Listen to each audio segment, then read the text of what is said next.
Welcome to the International Code Council Region 1 and Region 1 radio show. My name is Tim Spears. I'm the host of Region 1 Radio.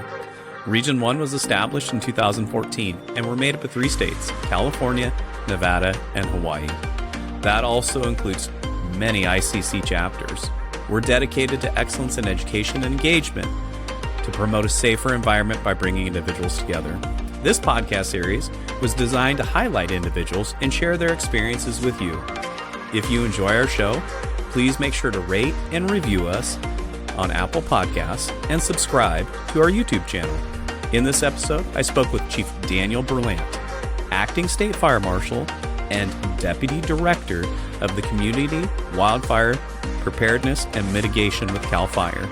In this episode, we spoke and discussed his background and career, experiences and insights that have shaped his perspective on fire and life safety, ways he finds balance, things within the office and outside the office, how he builds relationships and networks with stakeholders throughout the state of California, developing and maintaining disaster preparedness and resiliency in California, connecting and promoting fire and life safety across the state, and many more topics. Links to the items that we discussed can be found in our show notes. All right. Hey, good afternoon, Chief Berlant. How are you doing today? I am good. Thank you for having me. Well, fantastic. I'm excited to have you on an episode of ICC Region 1 Radio. I hope that you're surviving all the wet weather in California that we've been having. It's actually kind of a welcome change. However, I think we've gotten more than our fair share that we could probably share across the country. So, we've definitely experienced a lot of soggy weather, and I think that there's still some that's coming our way, but I'm sure that'll help shape our fire season as well. Oh, absolutely. The joke is always whether you don't have enough rain, and so it's an early fire season. When there's too much rain, you get too much fuel. The thing is, we're going to have a fire season in California. That's guaranteed. But, the rain, a welcome sight for sure. We've got crews and really so many communities that have been impacted by the storm and now by flooding. So it's been a welcome sight, but an unfortunate disaster in itself for many communities. Yeah, and we'll talk a little bit about, disaster preparedness and how the State Fire Marshal's Office really works with not only local communities, but what efforts that you guys also do as a state agency to kind of help throughout the state. But before we start there, can you provide us a little bit about your background? Really share maybe how you got started with the State Fire Marshal's Office and your current role with the State Fire Marshal's Office. Yeah, so really right out of high school, I started working for CAL FIRE in 2001 as a volunteer in our Fire Prevention Bureau in Auburn, where I still live. And once I graduated college, pretty much actually the week after I graduated, I was offered a full-time job as a fire prevention specialist. And over the years, would move up, spending most of my time in our communications office, handling public education, but also public information. Was in a number of roles as the department's main spokesperson, the department information officer, eventually the chief of public information for CAL FIRE. In 2016, though, I had an opportunity to promote to an executive position as an assistant deputy director within the department in the office of the State Fire Marshal, over what was then called our Wildfire Planning and Engineering Division, as well as the second division, our Fire Engineering and Investigations Division, which handles a lot of our licensing, certifications, fraud, as well as arson bomb investigations. And so I oversaw and continue to oversee those 2 divisions. But in 2001, with all the wildfires, a new position was created where the legislature really centralized a lot of the departments and the state's wildfire prevention activities and placed it under a deputy director position that reports straight to the State Fire Marshal. And so in 2001, I was promoted to this inaugural deputy director of Community Wildfire Preparedness and Mitigation, handling defensible space and home hardening in the building code related to WUI, the department's efforts in doing fuel reduction work and pre-fire planning. And then in January 1st, following the retirement of Mike Richwine, our former state fire marshal, who worked in the office and in the fire service for 42 years, the governor designated me the acting state fire marshal, overseeing the entire office. while they work to find a permanent or the next state fire marshal. Well, congratulations on the current appointment, and I'm sure it's a balancing act, right? Because not only are you the acting state fire marshal, but you also, correct me if I'm wrong, continue to fulfill your capacity as the deputy director in the community wildfire preparedness role as well. Is that correct? Yeah, so still doing two jobs. The person directly below me, my assistant deputy director, retired, and so picked up a little bit of his job. But that's how the state works, and really, as you know, in the fire service works. When there's a vacancy, the work still gets to get done, and so we do multiple jobs, and really it's been an honor, despite the additional work and a lot of more travel, a lot more meetings, being able to just see and meet a lot of our stakeholders across the office outside of my normal divisions has been an amazing opportunity, and I've appreciated it. Yeah, you and I spoke at the California Fire Prevention Institute in Santa Barbara, and I think you and I mentioned how much maybe not additional travel, but the travel that you've been taking, within your current role, and as you mentioned, being able to talk to other people that you may not necessarily be able to engage with, I think is probably really exciting. I think that would be the one thing I probably enjoy the most. Yeah, no, I mean, I love talking to people and hearing from them. And more importantly, that's really my role is to, we serve a lot of stakeholders, and very diverse stakeholders. The State Fire Marshal's Office regulates liquid petroleum pipelines within the state. And so we have a lot of stakeholders in the oil industry. We handle all of the fire service training with our State Fire Training Division. So training officers and firefighters who are getting certifications, we represent them. We've got our code development analysis program, which really writes all of the fire and leads, I should say, the development of the various building code and fire code elements related to panic and life safety components. And then obviously my day job handling wildfire related prevention and planning and preparedness elements. Our fire engineering division, as I kind of hinted at earlier, licensed 17,000 different industries, from fireworks to fire extinguishers to fire sprinkler systems.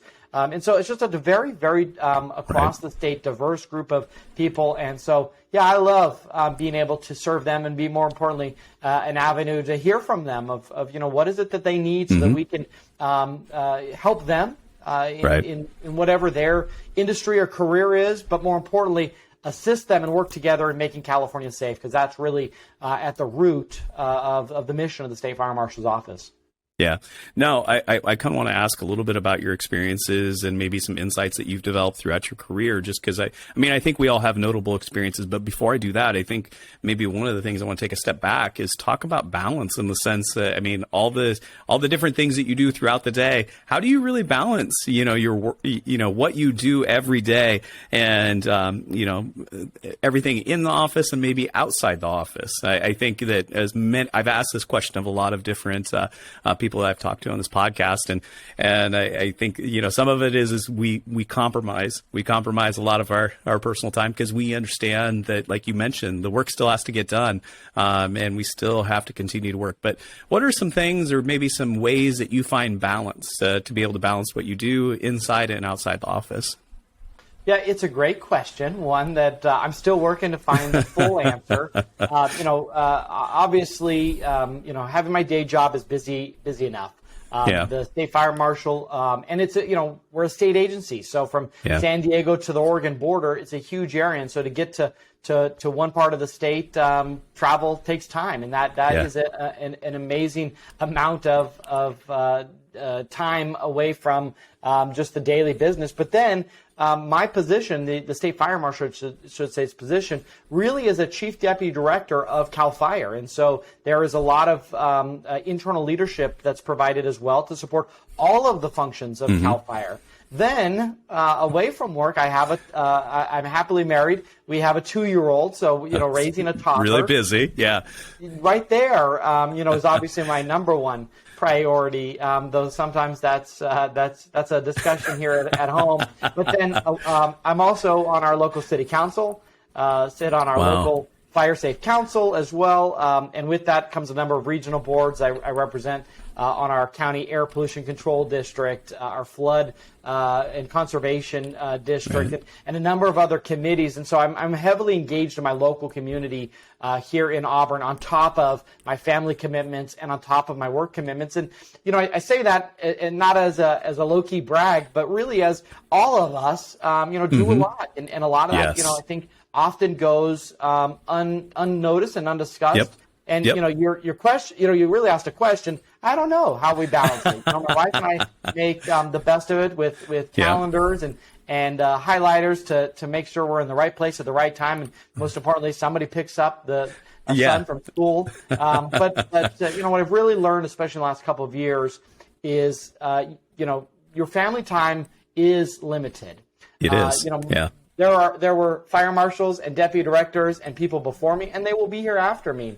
But my time with my family and my friends is irreplaceable. And so really that is a very important balance that, again, I don't always get right. I struggle with, but I just share with you and with the listeners that, trying to find that groove is very important. Well, when I talked to Mia Mervelli, she mentioned that one way that she tries to disconnect, because she's kind of like you in the sense that she works for a state agency and is always, always needing to be kind of connected in a sense. But she said the one way that she finds to be able to disconnect from the office is she engages in fly fishing. And it's really hard to answer a phone when you're standing in the stream doing some fly fishing. And I said, I agree with that. I think that it is tough to find balance. And I don't know when you sleep or if you sleep, but I know many of us, like I know I typically start my day at 4:30. I'm sure you probably are an early riser as well. But that means I'm falling asleep on the couch about 8 o'clock. So not really getting to see too much of the March Madness because I'm starting to fall asleep way too early. So and this time change doesn't help. Yeah, Mia's example is a great one, having that hobby. But I'm not as successful as her. I have a thoroughbred horse that I didn't know that. Riding, just for fun, and I don't get out enough as I would like to. But I'll be the first to admit I fail at just focusing on that, because I have done radio interviews on the back of a horse. I have taken meetings on the back of a horse. I have sent lots of emails. And so it's a balance, but I love Mia's example, because if you can find a place where you don't have cell reception, but in today's technology, that's becoming harder and harder to find. Oh yeah, well I hike in Yosemite, and now I haven't been able to because of all the snow. We talked about that, and there's been so much snow up there. They closed the park for quite a while, and so I would go hike in Yosemite, and I kind of laugh in the sense you just mentioned being able to find areas that doesn't have cell phone coverage. My goodness, like I think I had cell phone coverage throughout the entire park. Like I remember streaming like on my Facebook Live. People were watching me on Facebook Live as I was streaming from sitting on the side of a cliff in Yosemite National Park. It was just crazy. That's awesome. But it does make it hard to disconnect them. That no longer becomes the excuse. Yeah. So almost need to put my phone in airplane mode or just leave it in my car. But so I guess the setting or the office environment on the back of a horse is probably a little bit better than maybe sitting under fluorescent lights and Definitely crave that for sure. Having fresh air and getting to see a beautiful sight. To me it's a good trade-off. So how long have you been in the equestrian business? How long have you had your horse then? Yeah, I've had a couple horses now, probably about a decade. And funny, as we're talking about balance, one of the reasons that really got me into riding was a friend of mine who had horses was like, hey, come, and I never had time. And at kind of an earlier stage of my career, I felt like I got to do some change. This was even before I was married, but I was like, I'm working too much. And I know I'm going to have a heart attack and it's going to cause other health issues, and I need an avenue to disconnect. And so, my friend rescued horses. And so, I got involved in that. And so actually all the horses that I've owned and have all been rescues. The thoroughbred, and actually I've had 2 thoroughbreds, have been off the track, meaning they no longer were race horses, or they no longer serve their other professional purpose. And so, I've given them continued amazing life to eat grass and enjoy a pasture. And once a week, once a month, sometimes a couple times a month, take my weight and carry me around a beautiful place for a couple hours, and it's been a wonderful opportunity. Having a kid though has changed the amount of time I have available to do that. But I was out just a couple weeks ago, and it was a great time. Well, you're going to need, I would imagine that you're going to end up taking your son. You're going to end up getting more horses. You're going to have, you're going to have a big acreage there in Auburn, and then you're going to trailer the horse, and you're going to come up to the, Pinecrest, and you're going to go up to Kennedy Meadows, and you're going to be able to take the horse up through there. All of the things, endless opportunities, all around the state. But like you mentioned, that you found that you knew that you needed that balance, and I think I've kind of done that. I've been talking to my wife a lot lately, and I said, I've always wanted to learn how to play the guitar. I have not necessarily I bought the guitar. I bought the guitar probably 15 years ago, and it sat in the case. I did take lessons briefly, and I said, well, I should probably start taking lessons. I don't think I can sing, but I can at least maybe play the guitar. So, and who knows, maybe I can surprise myself. Yeah, nice. I sing really well in the car. I have this. I think I'm the best to sing along to the radio. But it's amazing with the acoustics in the shower. By the way, to anybody's voice. Absolutely.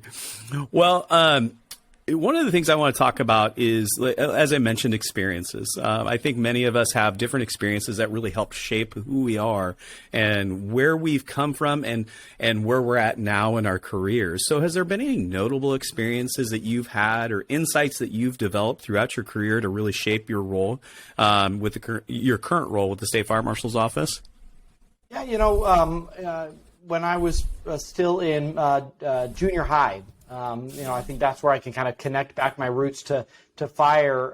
Was the first time I was evacuated from a wildfire. Okay. And the neighborhood was evacuated, and fortunately the fire didn't make it to the community and didn't make it into Auburn proper. It burned into the canyon, but I just remember from a 12-year-old age, seeing all the fire engines and all this, and really noting that it takes amazing people to deal with these type of situations. And so over the years, especially again living in Auburn, which is a high fire hazard area, I've had a number of experiences with wildfires, burning.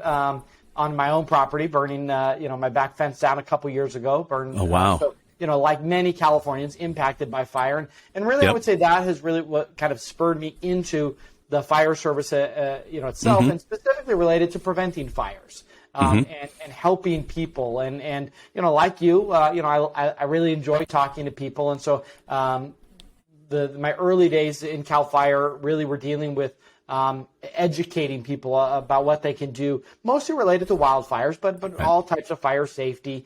And so really that has stuck with me throughout the career. Now, I look back, 20 plus years ago and say, did I ever think I'd be in this acting State Fire Marshal role at the top of the organization? The answer is no. But I think that, it's just been an amazing opportunity to not only lead an amazing group of women and men within our office and with the other programs I've worked in, and really within the entire department and really the entire fire service, but more importantly, been able to contribute to helping people. And a lot of what we do in our role, kind of in the big picture of things, kind of goes unnoticed, and not in a negative way. Not that we need the credit, but when there's a fire, whether it's a structure fire or a big wildfire or any other disaster, the emergency itself and our firefighters' heroic efforts, take focus by everyone. Everyone's paying attention. The media focuses on it, but the work we're doing is behind the scenes, really. Yeah. It's preventing fires, and really that fire never happened, and so there's really nothing to report on. There's really nothing to cover, to celebrate, or to get attention. And that's okay. I know that you are in the same boat as me, and all of our fire marshals and other prevention officers are the same way. We're not looking for credit. But to me, the silent wins that we make every single day are really what encourages, I think, our team and myself. And that's, to answer your question, really what goes back to, the pivotal moments, if you will, of why I do what I do and why I enjoy the opportunities that I've had. Yeah, and I always tell people it's hard to quantify a fire that never happened, right? We do the best that we can to be able to identify and be able to quantify the data points that we have. But as you mentioned, if we're doing our job, there is no fire, there is no life safety emergencies or anything like that. And it's hard to quantify that. And especially, as time goes on, I think that we do better and better. And we've seen, I would say, and I was talking to somebody the other day about this, is we've seen a reduction in, structure fires and those types of things from all the efforts that we've been doing throughout the years. I mean, California and the California Fire Marshal's Office and the California Fire Service is, I think, I was trying to find a word in my mind when you were talking.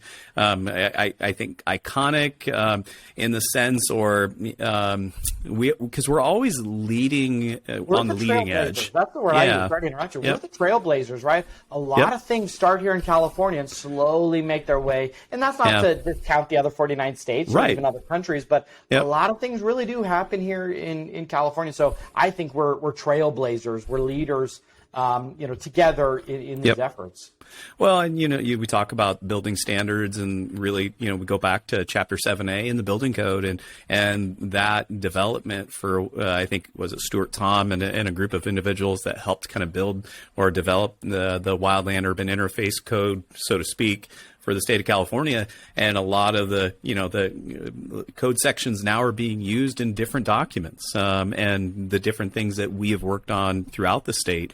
And I know that when I go to code hearings, typically people are very interested to hear what the way we think about things, and not to say that they're going to vote the same way that we do or anything like that, but like as you mentioned, we're trailblazers. I mean, I think one of the things that we led or at least identified as being a potential issue was mobile fueling, and some of the things that the State Fire Marshal's Office had worked on to develop codes and standards to be able to address that for things that weren't necessarily addressed already in the code. So yeah, I like the idea. I like the term trailblazer more than I probably do icons, but because then it might. We're great. Yeah. Don't get me wrong. I think we're superstars here in California. We have some of the best of fire marshals, fire chiefs, fire prevention officers across the board. Our firefighters are tough to match, and our fire service professionals tough to match. But here in California, whether other states like it or not, there are a lot of things we're willing to do. We're willing to make hard decisions and change, instituted here in California, and then build on it. And again, it's not to say that the ICC, for example, has taken our WUI code, and they've made a lot of improvements to it. But a lot of stuff, residential fire sprinklers, even some of our regulations of our pipelines for hazardous liquid in California. A lot of our standards are higher than anywhere else. And sometimes people don't want to have those same standards or same regulations, but based on safety concerns, based on our population, based on keeping our pristine environment the way it is here in California, we accept making those hard decisions and changes. And again, that's why I think we've been able to implement a lot of things. Again, residential fire sprinklers, a huge one in this past decade. The efforts to build our homes to be more resistant to wildfires. Heck, some states and some counties don't even have building codes that standardize these things. And that's how we really keep our Californians safe. Well, and you hit on residential fire sprinklers, and so I talked to Chief Hoover about that, and she talked. You mentioned hard decisions, and she talked about what the challenges were to be able to get that implemented. And you were with the State Fire Marshal's Office at that time, so I'm sure you probably observed a lot of that.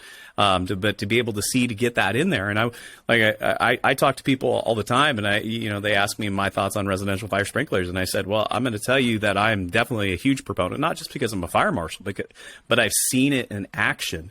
I've seen it work. I mean, I compared a fire to, I had a structure fire in an unsprinklered residential occupancy, and I had a structure fire in another single family home, and that was sprinklered. The one that was sprinklered, one head put it out, family was not displaced. They were back in their home that same day. The other garage fire in the same area, it actually did a lot of damage, probably over $500,000 in damage, and they were displaced. And, they're still displaced. And so that's why, we talk about fire sprinklers just in commercial occupancies and, how important that is. But I do think that residential fire sprinklers are definitely a big issue, or not an issue, but a big fire protection feature that definitely show a lot of value. So, we have a lot of challenges here in California when it comes to housing, right? There's there's such an unmet need, and so we're challenged with building affordable housing, building housing so just the average middle class Californian can own their own home or live comfortably. But even again, back to even affordable housing or housing for homeless and other individuals. And so, unfortunately, these things that are needed cost money to do. Yeah. And so you have to really balance the life safety aspect of it. And so, while these things save lives, and we know that, there is a cost to it. And so we have to make sure that we are balancing, the overall need.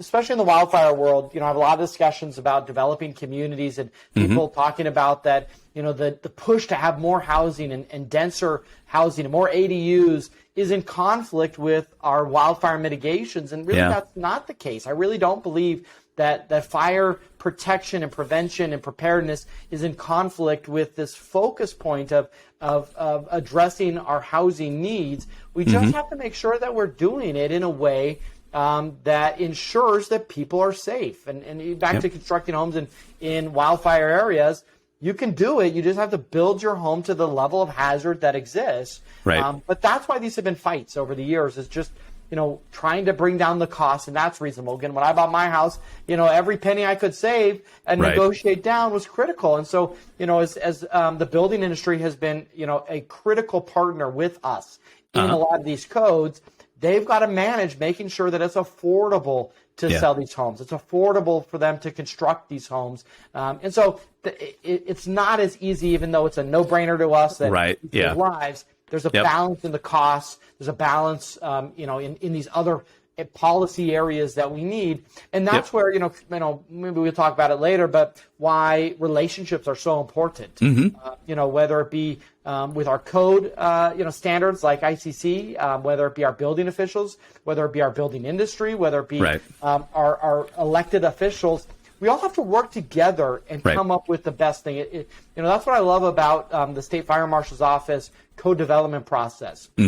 When we write regulations for fire and building related items, we don't just do it in a vacuum. The State Fire Marshal doesn't just approve them and is the final word. We do it in a consensus-based process where we're getting all individuals. And so sometimes things I think make complete sense isn't what we do, because we are incorporating more people's diverse views and professional experiences to at the end of the day come up with the best product. And that's what's so great about the fire service, is that it's not just us as fire chiefs and fire marshals. It's us with the building officials, the building industry. And as going to all these different meetings with these stakeholders, we're always together. The fire prevention officers, the fire chiefs, the building officials, the building industry. We are a very tight-knit group working together with really the same focus, which is, make Californians safe. Yeah, you just hit on kind of what, the code development process is really a consensus process, right? Everybody brings value. Everybody that comes to the table has at least, can provide an experience that maybe others don't have. I've used this example in other episodes. I talked to other people about one of the recent code proposals with the International Code Council was on carbon monoxide detectors, and how we need more carbon monoxide detectors, and we need to really make it a bigger focus. And the people that were bringing that code proposal together and that were presenting it were not necessarily code officials. They were actually private citizens trying to get more engaged in that process. And so it's definitely a consensus process, and the more that we can kind of build and network with folks, the better it will be. And you mentioned talking about networking. I do want to kind of talk about that. Is how does the State Fire Marshal's office and yourself work with others to promote fire prevention and life safety throughout the state of California? There's a lot of different stakeholders, and being a state agency, I see working with some of the members of the Office of the State Fire Marshal and see some of the work that they do on the code development side. But how do you work to build that network to be able to promote fire and life safety across the state? There's the old adage that says, "I'm from the government. I'm here to help." I heard that this week. Wants the government to help solve all the problems, and so Right. really kind of coming back to it's really about working together, collaborating, and bringing people together. And so really, I view my role as a convener. It's my job to provide the opportunities for everybody. And again, we listed a lot of stakeholders, but even the average public citizen has the right to participate and provide their feedback and their input into these decisions that we are making, and make sure that we're hearing their story and incorporating that into the process. And so, it's critical that our entire office, not just me as kind of the figurehead, acting, if you will, figurehead of the office, but all of our staff, to really be the convener of getting people together. Now, there are a lot of things in our office that we are a regulator on. We are an enforcer on. We've got to enforce these codes. They're there for a reason. But really in that code development process and in any of our regulations that we set, it's really important to me that there's teamwork in there. And that's often can be kind of an overutilized buzzword, but really collaboration is truly important to me because, listen, I know I'm not the smartest guy in the room most of the time. I know, well, that makes it sound like sometimes I am. I know I'm never the smartest guy in the room. Brother, I really should have said. And so it's really important for me to be able to be educated by other people. And again, that doesn't just mean representatives of, this organization or the president of that organization. The average person we need to hear from, and we want to get it right. And so, it's really important for me as we bring on new deputy state fire marshals and new battalion chiefs within our organization of CAL FIRE and Office State Fire Marshal, that we're really getting that enrooted and ingrained into them, so that as we continue to grow our department into 2030 and into 2040, our focus point of collaborating is really important. For us, just to be frank with you, CAL FIRE is the largest fire department in California. And one of, if not now, the largest in the United States. We have over 11,000 firefighters, foresters, fire marshals, and hundreds of classifications in between. And sometimes that's intimidating. Sometimes people don't want the state to tell them what to do. And I say sometimes, but probably a lot of the time. And so it's really important for us that the Office of the State Fire Marshal, as a component within CAL FIRE, that we as the state are really just there to help bring fire departments, fire service, and all these stakeholders and the public together to do it together, in this mission, and not necessarily just be, again, we're from the government, we're here to help, listen to what I have to say, do what I tell you to do. Yeah, not the enforcer role, right? Like I like you just mentioned collaboration, and I actually used that with a stakeholder this week. I said, look, regulation is important. We understand why the code is the code, but the idea is that I want you to also see the value in that provision. It's not that I want you to feel like I'm being an enforcer telling you have to do it. You do need to do it, but I want you to recognize that it's important not only for the safety of the tenants, but also the safety of my firefighters that may go in there. It's really kind of this holistic approach. And so the more that we can kind of share that, and I'll never forget. So I worked for, I don't know if I ever told you this, I used to be an Iowa deputy state fire marshal before I made my way all the way out here. So, and so I've kind of made my trek slowly west. I went to Colorado and then I came to California. I'll tell you, the weather is much better in California than it is pretty much every place else. Colorado is hard to beat, though, especially during the summer months when it's, 90 and there's no humidity. That's hard to beat. Yeah. But when I got out of the academy, I remember meeting with the assistant state fire marshal, and he said at that time, he says, "We're here to sell fire safety." And I've never forgotten that. That's one of those things that I've never forgotten, in the sense that we're here to sell fire safety. We're here to try to help build that consensus. And I think that over time, we all develop that ability to, shape those conversations with constituents and stakeholders, and try to have those conversations to be able to help share the importance. It's not because it's a regulation, but how important it is, because I'm sure, like you've seen, a lot of fires and had, been on instance and been on scenes, and you see the value of like, hey, if this code provision might have been followed, it may have mitigated X, Y, and Z. And so that's why I always try to share those experiences with others, just so that way it helps kind of, helps them see the value in that code provision. And luckily, for the most part, we do a pretty good job with that. So, but yeah, building that network is always challenging, because it's very diverse. As we go through. Now, we talked a little bit about, you mentioned earlier, challenges. And that's kind of what I want to talk about too, is because I know we all encounter challenges with the implementation of promoting fire and life safety. And we talked a little bit too about being unnoticed. Some of the decisions that we do every day go unnoticed. So I would consider that maybe to be a challenge, in the sense that, why do we do what we do? But how do you, and how does the State Fire Marshal's Office work through trying to address some of those challenges in promoting fire and life safety? Yeah, there are a lot of challenges in fire prevention, just in total, especially in tough budget climates. Oftentimes, policymakers, fire chiefs are dealt with tough decisions of, do I cut an engine company, or do I cut a couple prevention officers? And the life safety part of it, the immediate life safety response part takes precedent.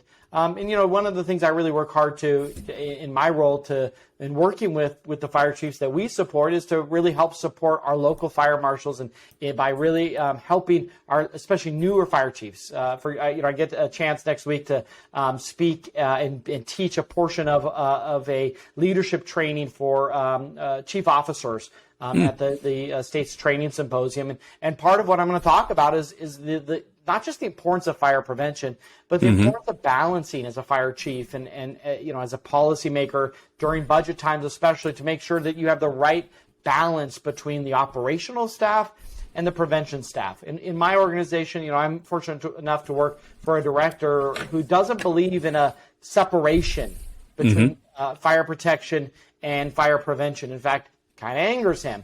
We really push hard on our operations folks to go out and do fire prevention, whether fuel reduction work or defensible space inspections. And I know many fire chiefs that have the same focus as our director and fire chief have, which is getting engine companies out of the fire station as time and incidents allow, and having them do occupancy inspections, and having them do not just their mandatory fire inspections, but getting them out into the businesses and into the community. And so I think the challenge is not just this financial one that I mentioned, but it's time. In my organization, especially connected to wildfires, we spend a lot of our time with wildfires. When I started in this department, we were much more of a seasonal agency. I can remember not that long ago where the winters were great because nobody called and nobody bothered us. That's not the case anymore for us. Not only do we have more year-round fires, in fact, it's been raining and snowing. We talk about all the flooding. Heck, we had we still have vegetation fires. Not very many, and they're not, very big and do any damage. Right. But we're still responding to emergencies. We're still mitigating other types of disasters, and so that balance for the fire department to balance time of its resources, is a challenge. The third thing is, you and I listed off all the things you and I personally are busy with. Right. I would argue that a lot of people, if not most people, have very busy lives. And so to take the time for them to understand these prevention elements we need them to do, even take the time simply to check the batteries in their smoke alarm if they have an older smoke alarm. That's such an easy thing to do that has a huge payoff. It only takes a few minutes, but in reality, how many people did that? this past month? How many people practice with their family exit drills in the home and teach their kids these things? And again, it's not because I would argue that the average person doesn't think these are important. It's balancing all the other important things that they are doing. And so, what may be ingrained in your and my nightmares and dreams are really probably on the mind of the average Californian. And so it's a challenge for us to not only connect with our communities, not only relate to our communities, but to convince them, to get them to spend the time to get the behavior change we are looking for. And I think arguably that may be one of the biggest challenges that we have. In today's society, we have access to information instantly. There are sirens on my street. I literally can pull up a Facebook group, people listening to the scanner, and I can find out where that fire engine is going and what's been said faster than I could do it in my own department, tracking down the internet and the communication tools we have. And so that's changed us as a society. And while it's made access to information easier, and we can, we can have a great website, we can have awesome social media, which I'm really proud of us doing that, within our organization. But now everybody has a great website and everybody has great social media. And so we are competing using these tools, though they provide more access, there's more competition for actual getting the people to spend the time to absorb that information and then, again, make that behavior change. So I guess, my three major challenges, and there's a whole host of other ones, is really related to budget, it's related to time, and it's really connected to how do we get our community to do the behavior changes we're looking for. Well, and I think you kind of hit on probably one of the reasons why is that information overload. We can find information. It's at our fingertips, right? It's in our cell phones. One of the expressions or examples I heard, I've got more technology in my cell phone than was to operate the space shuttle when it went to the moon. And so it's amazing to see. And I can pull up, I can watch YouTube, I can listen to podcasts like this. I can do virtually anything at any time and we talk about cell phone coverage at anywhere. But then how do we continue to be relevant? And how do we continue to share that and get that message out? And I want to talk a bit about public education and how we connect with people, because I do think that there is some value there. And I struggle with it as a fire marshal. I do struggle trying to find that ability to connect and also connect with the younger generation. I talk to my son and daughter. My son's 19 now, he's 19 going on 30. And my daughter's 17. And I talk to them about, fire and life safety things, and it's the furthest thing from their mind. And I even asked, like, hey, have you ever thought about maybe joining, following in my footsteps and potentially being a fire marshal or a firefighter? They're saying absolutely not. But they probably get inundated from me every day. But how do I connect with them? But you mentioned how there's really not this, this barrier between you and operations, or I would say fire prevention and operations.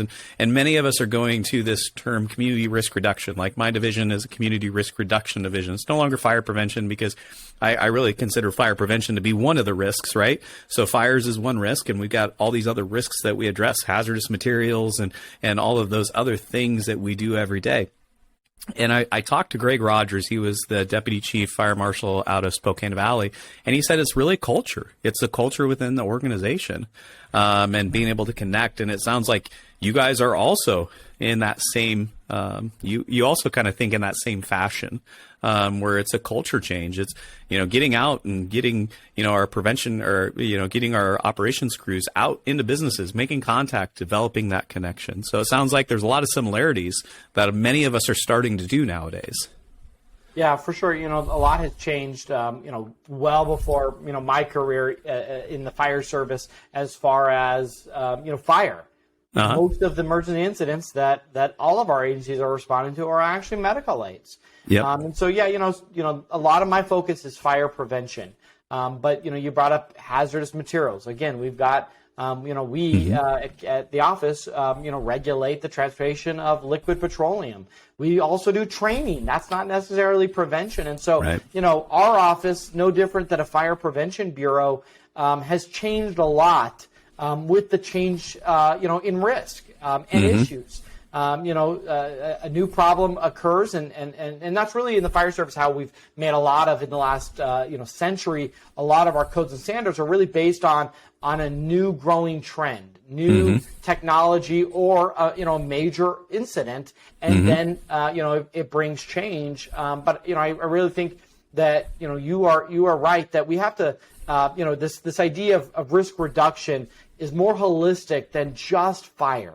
And thinking about all these other impacts that it's our job as a fire service, to assist the average public with. And, honestly, there are things that, we are going to be faced with the future. Next year, the future years probably haven't even been invented yet.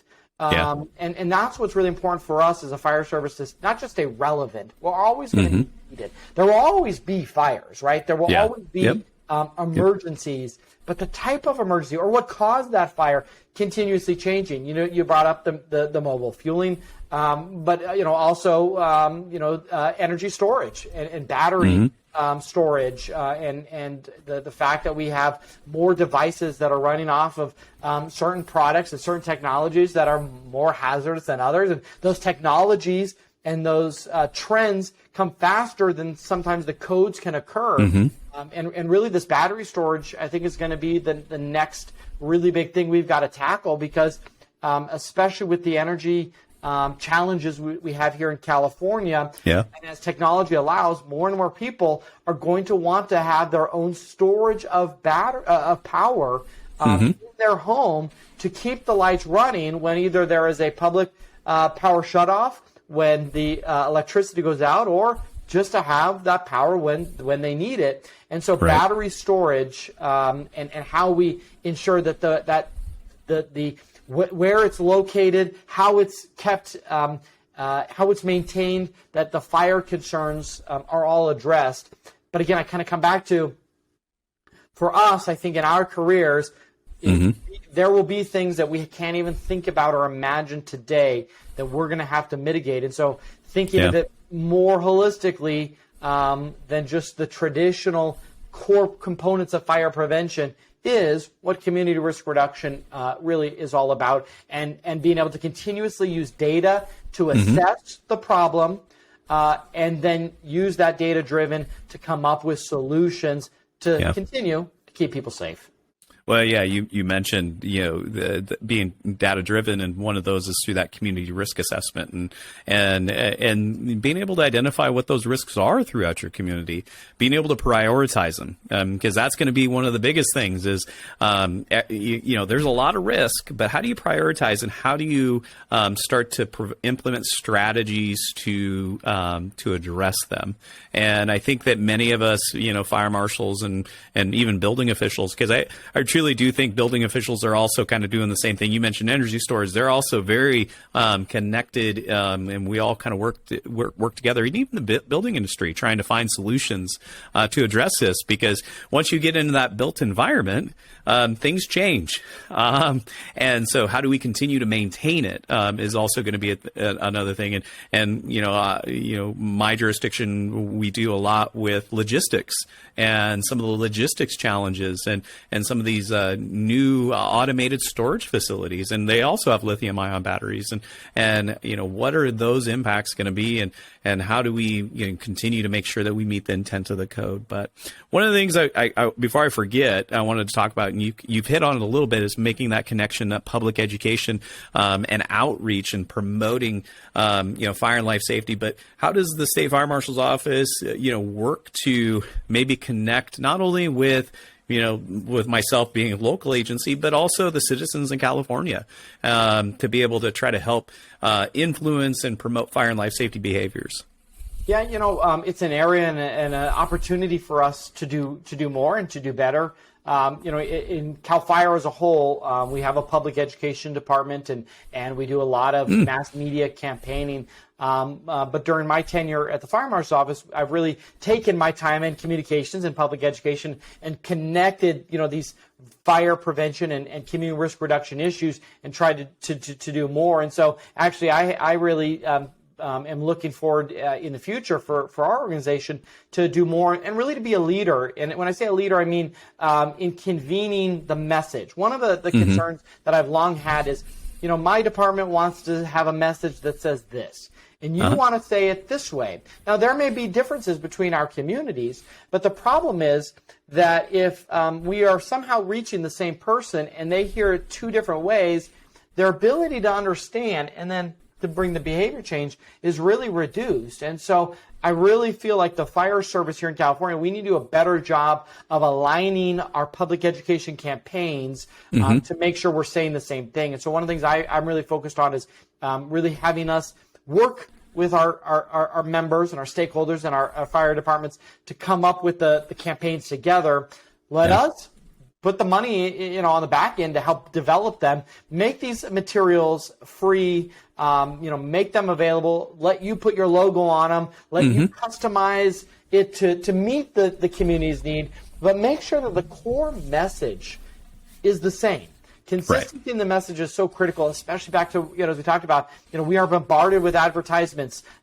Just by mentioning, a brand right now, my phone heard that. And I'm going to get a message about that brand. Well, we're being bombarded with all this information and all these marketing. So, having the public wade through a public service announcement, a public education message we are competing with that marketing of all these other products. And so I really envision us as a fire service becoming more aligned, not just with the intent, which is where we're at, but with the actual message. And I view my office's job to really help provide the support, the finances, wherever possible. Now, again, your community is different.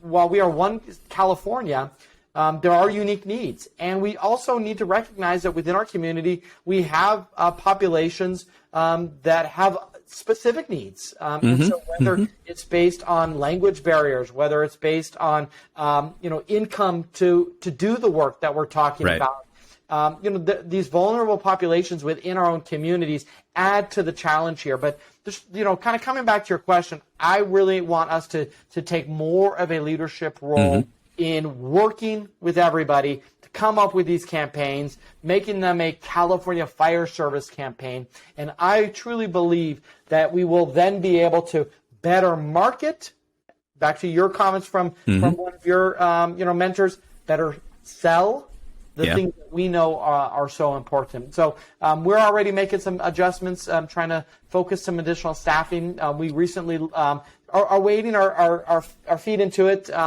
We have an amazing member of our team, and she has been working hard to create webinars, create these unique opportunities. And so, in fact, every couple of weeks, we're holding webinars. Right now, it's specifically focused on wildfire preparedness, but just providing an opportunity to answer people's questions, provide facts and public education, and then post them on the internet. And webinars aren't new, and the little videos aren't new. But to me, that's just one more tool for us as an office. What I got really excited about is one of our other divisions saw the success here and said, hey, my stakeholders need that. And so we're going to do a webinar on how do you fill out this permit.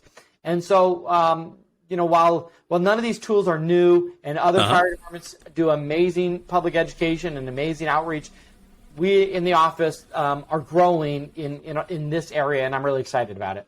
Well, so not to make a pitch, but we could definitely do more podcasts to be able to share more information out to the public. That I laugh because in the sense that, to be honest with you, I started this as a kind of a selfish reason because I get to talk to people like you and others across the country, and I get to learn more. And so that's why I was like, well, if I'm talking to these people, I might as well be able to share this information out amongst the web, and everybody can take advantage of it. But also too, I know ICC has the Pulse podcast, and I talked to Liz with their office this week, and we're talking about how can we kind of work together to build something where we can kind of work and share information and get more information out to our stakeholders, and how can we continue to develop. So I'm kind of impartial to podcasts because I can listen to them on my way home. So, and on my way into the office, and then when I'm in the car with my wife, that she hates podcasts, but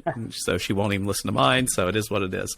But I do think it is, trying to. I like the idea of making it a consistent and uniform message to be able to get those messages out there, and having good campaigns. I mean, we talk a lot about wildfire preparedness and how do we do that, and we get a lot of information out there, but are we really getting it to the people that we need to get it to? And I think those that are in those areas, I think we do, but then, those that may not be experiencing it, may not necessarily be in those areas, they may not necessarily be aware of all of those efforts. And then how do we connect with those folks to be able to talk about maybe fire and life safety or risk within their space? And so those are all things that I think that we're going to, continue to develop. And I like the idea of having that uniform message and getting it out there. And to me, I will, one of the challenges I see for myself is that there's definitely a generational gap between myself and my younger children that are in high school. My youngest that's still in high school, but also that generational gap and technology. How quickly technology is advanced. One of the things that we're looking at is a virtual reality fire extinguisher training prop. And just stuff like that, how that is continuing to grow and develop. I thought you were going to tell me about your latest TikTok dance that you did that somehow, related to juggling smoke alarms and a fire extinguisher all at the same time, and put to 7 seconds of music and you go viral. But but your point is really, I look forward to hearing how that works, because again, virtual reality and these new technologies, they really give us a lot of opportunities, but we have to stay relevant, because MySpace was kind of the first social media, and Facebook has obviously been the dominant, but we got to go to where the people are getting information, and social media is where it's at, but that changes. That landscape does change between generations, like you said, and I feel fortunate, may not be completely the right word, but having been the one who actually instituted using social media in my department, and fought it, to be honest with you, fought having getting access with our IT and getting approvals from some folks, and the state didn't even have a policy on it. But the thing is, and I think your point is really valid, is we've got to stay relevant with the tools and the systems that not just the next generations, but all of the members of our community. And the thing is, they're not using the same thing. They don't all read the newspaper. They don't all go to the internet. They don't all get flyers at the local supermarket, TikTok and Instagram and all these other social media, all of this stuff. We've got to be relevant everywhere and be looking to the next thing and making sure we are there as well, and not just waiting for people to come to us for information, but going to them. Yeah. And, you said MySpace. I still don't know where Tom is. I don't know if Tom still exists, but he's probably not your only friend, though, these days.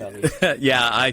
I had a MySpace page. I don't know what the login is. I've not been in it for probably 25 years. So, but that being said, you mentioned Facebook and Instagram, and where people go to get their information, my kids are like, you're on Facebook? Like that's for older people. Now it's all about Snapchat, and I'm like, I have no clue about Snapchat. Like I know how to operate that app, but that's apparently how they get their information. I know, talking with my daughter and everybody else, that seems to how they connect with others, and so, but continuing to be relevant, as you mentioned, not only for this generation, but also the future generations. So, I got two last questions, so maybe I'll try to combine them as much as I can. And the first is really on, actually, let's talk about disaster preparedness and resiliency. I think that we're kind of in this in California right now, we're experiencing a lot of wet weather that we haven't experienced over, periods of time. And definitely, the added moisture is definitely a different risk than what we've had compared to all the dry weather that we've had. And so I see that those are all challenges, but how does the State Fire Marshal's office, work towards the approach of disaster preparedness, response, and resiliency? I know we do it through building codes and standards, but I'm sure there's other roles and responsibilities that your office works towards to try to be able to make sure that we're all prepared throughout the state of California. Yeah, it's a great question, and just looking at disasters in total, and you can argue why, and we don't have time here.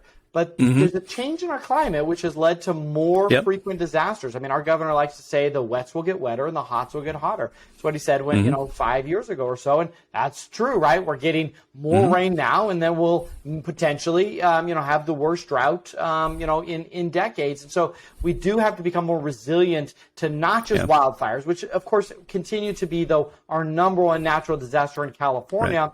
Right. But if you go back to, historic California, earthquakes were our major disaster, but now flooding and storms and even snow, can hit communities. And so we've got to look at all of them. Now, to your question, the State Fire Marshal's office, does have some specific tasks. Wildfire is one of them now. The legislature added wildfire as part of the Office of State Fire Marshal's portfolio prevention, that is. And so one of the things we are doing in that space is we manage a very large prevention grant program, helping communities with public education, with planning. So, you mentioned the codes and standards, but also in the planning of our communities, so that we're ensuring that these communities are built or retrofitted to be hardened against wildfires. But, our funding does go across the board where you can use the money to help fund a local hazard mitigation plan. So again, planning, I think, is a big play, or funding, I should say, to help with the planning is an important one. Wildfires, a big focus point for us. However, there are other things we have to look at for resiliency in total, and making sure we're incorporating those elements to ensure our built environment can sustain those. I will, though, quickly also mention, right now in the flooding, I have off-state fire marshal staff members who are out assigned to a mission task helping with flooding. We have staff in Monterey County right now doing damage inspection, not from a wildfire, which is what they do for 99% of their damage inspection assignments, but based on flooding. And so the Fire Marshal Office will I'm proud of, continue to have a stronger role in supporting our emergency operations. We talked in there earlier about having emergency operations do fire prevention. But we also, make sure our staff are trained and can go support our communities in disasters, not just wildfires, but all types. But to your bigger question, as we in California continue to experience more frequent and more destructive, different climatic natural disasters, it's going to be on us to make sure that we're continuously incorporating those into our codes. We're continuously including those into public education items. Right. And then we're finding funding streams to support local communities and find ways to help vulnerable populations more susceptible to these specific types of natural disasters, address those resiliency items. And so, to me, that's going to be a continued focus point in our office into the next decade. Okay. Yeah, I think that, it's one of those that you mentioned climate change and the impacts that that's having. And when I talked to Judy Zakreski, she's head of the global operations with ICC. We talked a little bit more about this, and she talked about how maybe across the globe, other countries are starting to look at this, is in the sense of, we build a building today, and we're building it based off of the current condition, right? But how can we be future looking and look, future forward and looking to maybe future disasters and how things change over time? And how can that, structure continue to be resilient, not only for today's, hazards, but also those hazards that we might see in, 50 years. We talk about earthquakes and the seismic activity, but also wildland-urban interface. And we always learn things. We talked about that and how codes change because of different things that happen. And so how do we continue to be future, forward and looking to be able to address those challenges? So, as we talk about, looking towards the future.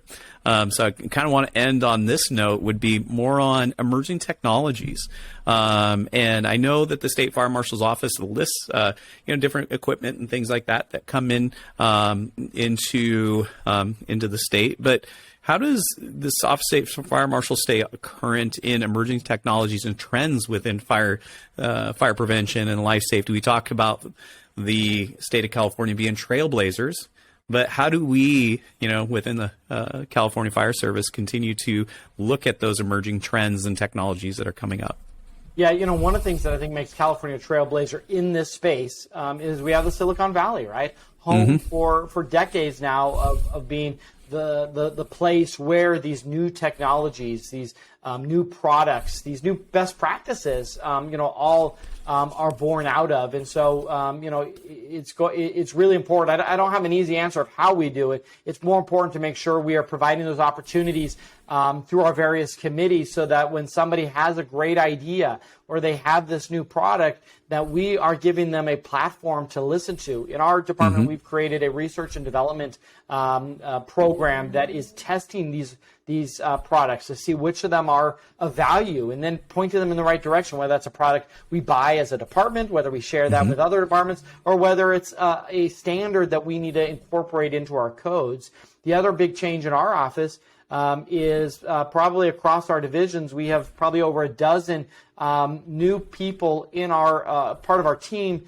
Their classification is they're called research and data analysts and specialists. And so we brought a lot of other types of skill sets into our office to make sure that we're using technology ourselves to the best of our abilities. Now, I would argue in many cases the office is decades behind. We literally just started accepting online payments for our licenses. And I always joke when the DMV does it better than us, it's an area for improvement for us. But by adding more members of our team that have the skill sets of technology focus will allow us to incorporate that into our business practices. But again, giving the opportunities, and that's why we have advisory committees. And I haven't really talked about that, but we have probably a good dozen plus advisory committees on different topics. A wildfire advisory committee, fireworks advisory committee, smoke alarm. It goes on, and sometimes based on need, we add ad hoc ones. But these advisory committees allow for the opportunity for the public, for manufacturers, for our labor leaders, for our fire service, all to come together and talk about those things and then incorporate into changing regulations when they need to be changed. But then also sometimes just putting out bulletins about this new product that it does meet it. And one of the things we've been really trying to add into all of our regulations is flexibility in the language so that we can quickly adapt to changing technologies, materials, and best practices so that we are not light years behind. And more importantly, we in California can continue to be that trailblazer. That is, I think, how we continue to hold the California dream, which again is rooted in Silicon Valley and Facebook and all these other technologies we've talked about. These are California ideas, California companies. And so we at the Fire Marshal's office, and then you and me and holistically at the Fire Service, we've got to be able to adapt to that stuff quickly here in California, trailblaze it, and then let the rest of the nation follow us. Yeah. And hopefully, like you mentioned, Silicon Valley, I think that there is so much innovation in not only just in technology, but also, like what we think about technology, like my cell phone and all this equipment that we're, broadcasting this podcast from, but also, in the healthcare industry as well. I mean, all the technology that's going on just in the Bay Area as well, looking at, trying to cure diseases and those types of things. I mean, there's just so many different things that are out there right now. And I think that, we are on the cutting edge. And I think, before too long, we'll start to see, I was going to bring it up earlier, and I forgot to talk about it. But AI and Chat GPT and all of those things that are out there right now. The funny thing is like when I first got on Chat GPT, I did something where I said, what did I say? I said, write me a lesson plan for Fire Prevention Week, and it did. It spit it out in 30 seconds. and it covered the entire week with messaging and everything. And I was like, this is amazing. No, I don't, and most of it was okay. There were things that I would have had to have fixed, but yeah, I think AI is going to be one of those things that we're going to have to try to incorporate into what we do every day. We've got to be flexible. We have to be, be okay with accepting new ways of doing things. The immediate thing when you said AI, there's a little bit of reservation and scariness, right? And it was no different than when in my department we started using social media.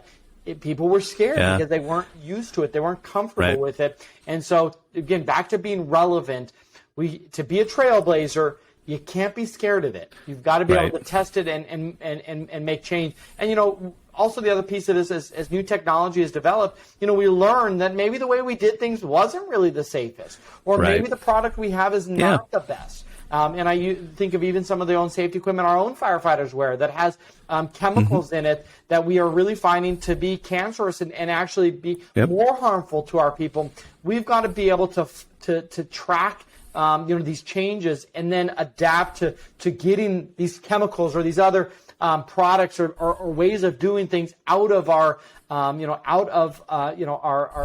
language and out of our mind and adapt to the new and find ways to again, at the end of the day, and kind of put in a bow on this whole conversation, keeping California safe. And that includes our own employees. That is not just from fires, but it's all types of emergencies and natural disasters like we've talked about. But I think that we in California are lucky to be the home of the emerging technologies that exist. We just have to be accepting to incorporating those into our day-to-day business and into our codes and our regulations. Absolutely. Absolutely. Well, Chief Berlant, I want to thank you for being on this episode of ICC Region 1 Radio. How can our listeners find more information about the Office of the State Fire Marshal and the different things that we talked about today? Yeah, well, we have a website that's static and boring, so you can go to osfm.fire.ca.gov. But we are on social media, both on Facebook and Instagram, and more importantly, how can you learn more? Go on that website and learn about our advisory committees and participate in them. Again, not just fire service, not just building, but anybody participate in the process. I think that is what's most important. But of course, follow us, Office of the State Fire Marshal. I think it's Cal Fire, Office of the State Fire Marshal, on Facebook, on Instagram, on our website. The traditional now locations, but we work hard to be at the different meetings, conventions, organizations. Like I get to see you as monthly as possible. Different fire prevention organizations. That's how you can get to know more of us. And here's the other thing, Tim, for you as well. We're always hiring. And so we are looking for deputy state fire marshals. We're looking for arson bomb investigators. We're looking for battalion chiefs. We're looking for technology, analytical, you name it, architects, engineers. We are looking for them. We want to hire them, bring them part of our team. And so that's another thing. We're always looking for good people. All that career information available on our website. And maybe your kids don't want to follow in your footsteps, but I'll send them a Snapchat and link to our careers page, and maybe they'll wear the Cal Fire patch. Well, hopefully someday. My daughter wants to be a physical therapist, and my son's still trying to find himself. So, hey, I'll support him as much as he can. We'll make sure to link all of that in the show notes. So if you have any questions or concerns, please check the show notes, and you should be able to find everything that we talked about there. So with that, Chief Berlant, is there anything else that you want to add? I would just, close with that. It's been such an honor to take the time that you provided me, and for the people who, again, have busy lives just like us, to listen to the things we've talked about, and hopefully it's not too boring. But more importantly, we all work together to make California safer, prevent fires, prevent disasters, keep our community safe, and looking forward to many more years working with you and ICC and all of our stakeholders. Absolutely. Again, thank you for being on this episode.